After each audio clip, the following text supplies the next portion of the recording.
போராளிகளுக்கு வீர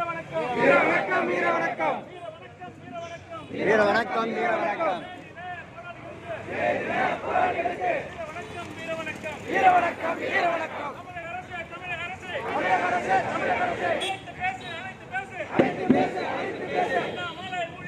அண்ணாமலை ஊழியர்கள் 23 நாட்களாக கையர் என்று போராமலும்